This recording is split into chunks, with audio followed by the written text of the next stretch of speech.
I'm Logan Crawford, and right now on GBN, we're flipping the script on what retirement is supposed to look like. We're looking at an amazing book. It is called The Geezer's Guide to Adventure. It is written by a terrific author. His name is DonaldJHurzeler. In it, he shares wild, practical, and inspiring ways to turn your golden years into the most thrilling chapter yet. Whether you're chasing volcanoes or exploring your own backyard, this best-selling retirement adventure guide will ignite your sense of purpose and fun. We're delighted to have this very talented author join us here today. We thank the team at Atticus Publishing for helping us put him on TV today, and we ask viewers like you to support authors like him by subscribing to our channel and by purchasing his amazing book. The links are below this interview. Don, great to see you here today. Aloha, good morning. Aloha, good to see you from beautiful sunny Hawaii.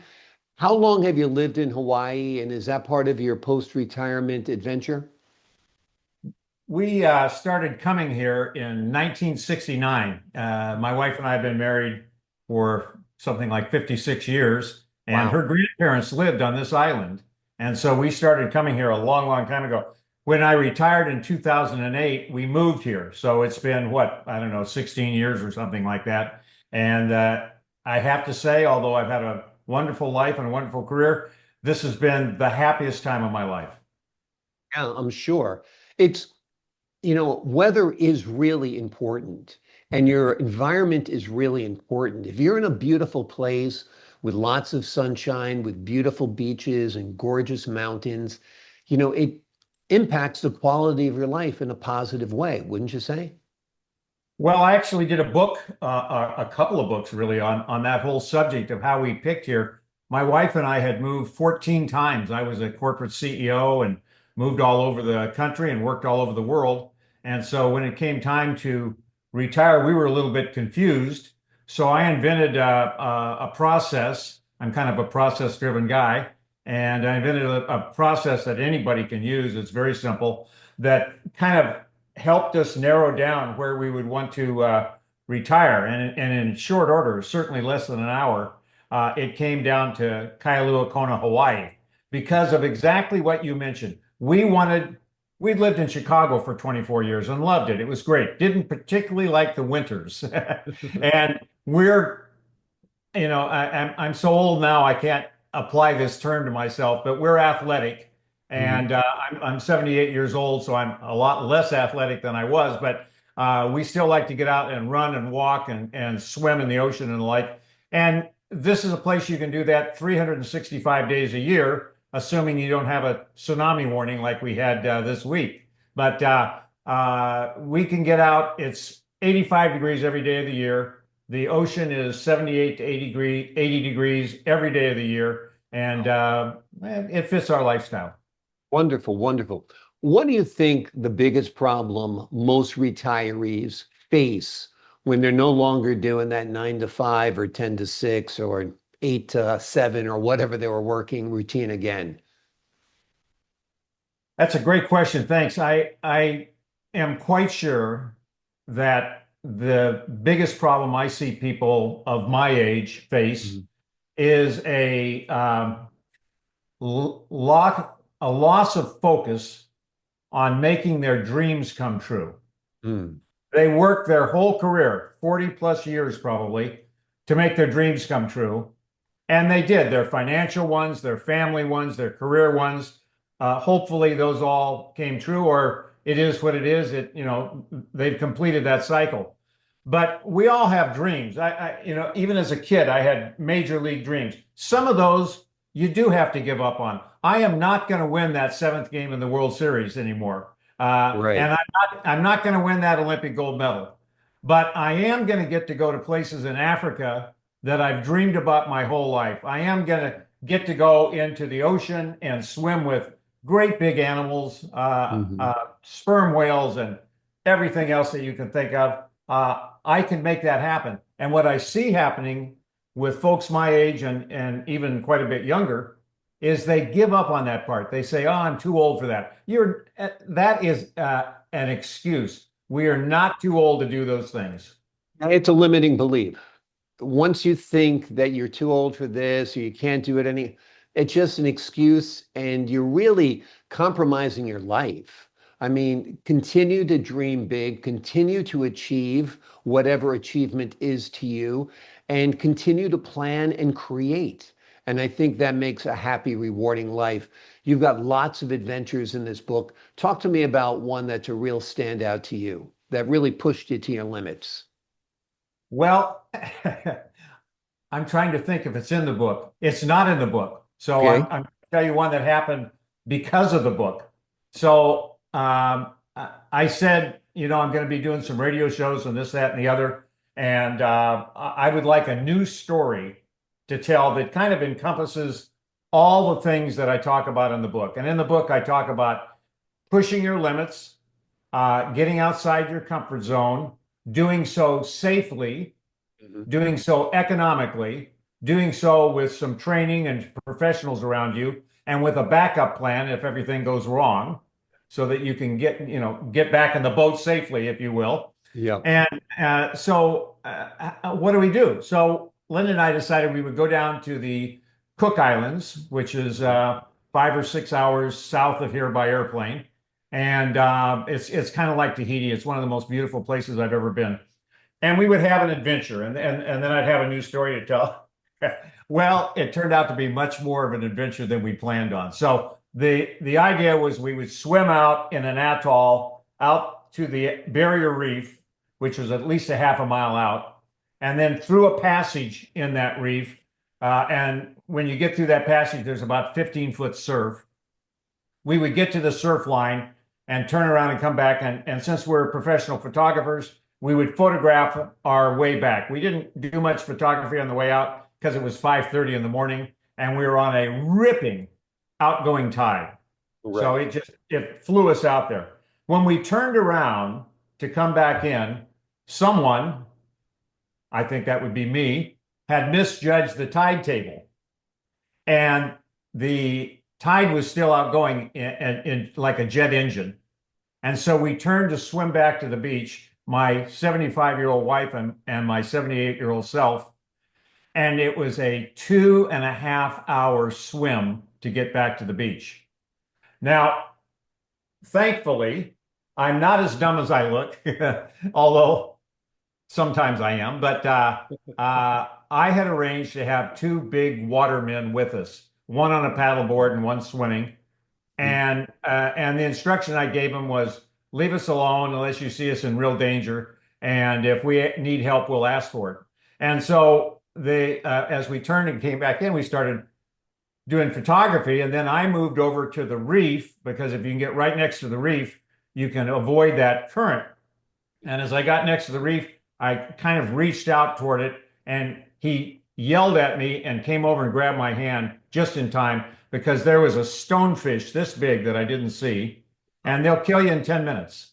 If you hit those spines on the top and his spines were up, they look like that, you don't make it to the beach. Wow. So they paid for themselves right then. Yeah.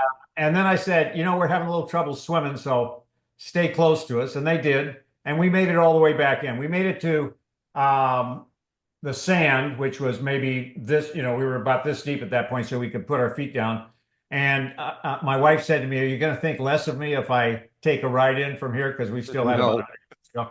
I said, "No." I said, I'll take one too. So we grabbed onto that paddleboard and they dragged us to the beach like two dead tuna. Oh my goodness. So, You have a well, much higher threshold than I have for adventure. I love well, adventure, but I don't like to defy death. So I think I will pass on doing anything. We have a lake here. I nearly drowned falling off my paddleboard. So I know my limitations. I'm no athlete. Never was. So even in my youth, I never was an athlete. So, but that's an amazing story, and it's amazing that you push yourself to that extent. And I'm glad you escaped that with your lives, and I'm glad you had those two guys with you to bail you out a little bit towards the end. But that is both adventurous and frightening simultaneously. You must look back on that day and be like, what the heck was I doing? well, it was a mistake. There's no doubt about it. But the important part of it for me was that we had a plan and we had a get out of town Yeah. card with us, Right. and we used it, and Yeah. it saved us. So I'm saying you can do these crazy adventuresome things if you do it the right way. And we did it the Exactly. right way. By the way, the number one reason that we went out so early and through that dangerous pass and the like was we like sharks and we wanted to photograph sharks. We figured they would be kind of all over us that early in the morning. We didn't see a single shark the whole time we were in the Cook Islands, not Wow. one. So it could have been even more adventuresome than it was, but it was all we could handle. So I'm happy with it. It's a, you know, it also, as you tell the story, it's great that at your age, at any age, having a story like that is amazing. But at your age, to have a story like that, when you talk to most older people, they're telling you stories from decades ago of when I was, 22 or I was 32 or whatever it was. But like you said, you haven't given up on your dreams. You haven't stopped challenging yourself. It makes you a vibrant, interesting person. And that's part of growing older gracefully and intriguingly, I think, right? Right. And I think we made another good decision early in our retirement years.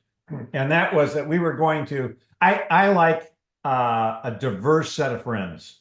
I grew up in my youth in an all white community, wealthy community. We weren't particularly wealthy, but our neighbors were.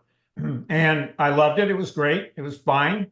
But it gave me a longing to have. I was a sprinter in high school and college, and my friends weren't all white. Believe me, my competitors were every race that you can think of, and so we wanted to make sure that we had a diverse set of friends when we retired, and that's part of moving to Hawaii. So our friends are young.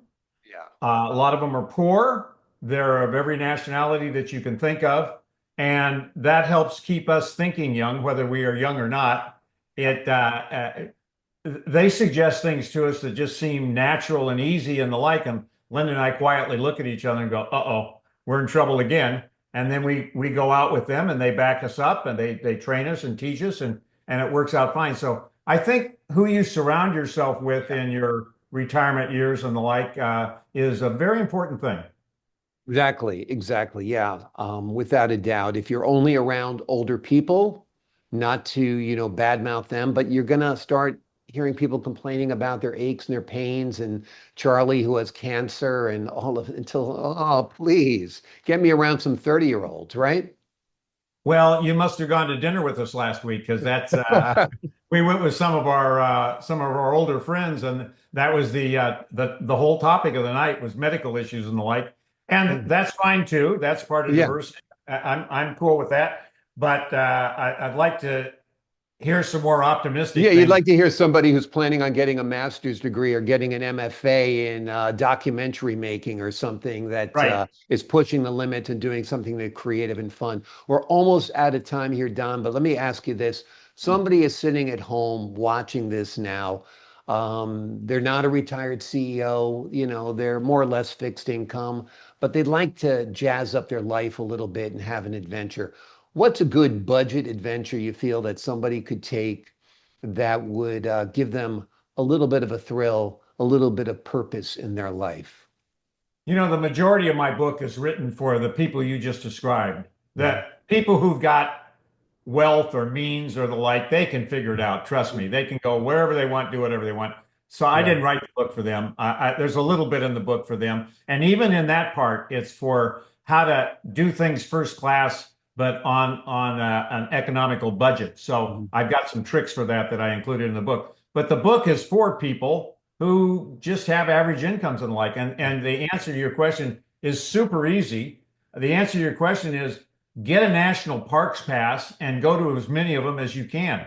I love our national park system. We have Hawaii Volcanoes National Park here, and several other, they're called national monuments that we utilize all the time. And when I say all the time, I don't think there's a week that goes by that we don't use that card and go in for free and enjoy what's there. I think when you think of Yellowstone and Zion and the Volcanoes National Park and Grand Canyon and go on and on and on. Some of the beautiful ones on the East Coast and the North, the South, they're fantastic. So that's my answer. Learn Great to answer. get That's a in good, and and go. You get one park, it's good, one pass, it's good for the rest of your life if you're over 55 or whatever, or over 60. And it's Yep. $50. You go to every park in the country, and the parks are amazing. My tip would be get a Eurail for 2 months. They're pretty cheap. And take that train and go from city to city to city all around Europe. And it's economical. And live like you're 20 years old again. Get a backpack and just keep on going Great and idea. I love it. have some fun. Yeah. Well, you can put that in the sequel. There we go. I will. Okay, sounds great. The name of the book we've been talking about, it's written by a guy who absolutely is not a geezer, but he has written The Geezer's Guide to Adventure. It is a powerful call to action that reminds us, don't just retire, live boldly. Don, thanks so much for joining me here today. Thank you very much. Aloha. Aloha, sir. I appreciate your time, your insight, your wisdom, and your wit. To the folks at home, I'm Logan Crawford for GBN. So long for now.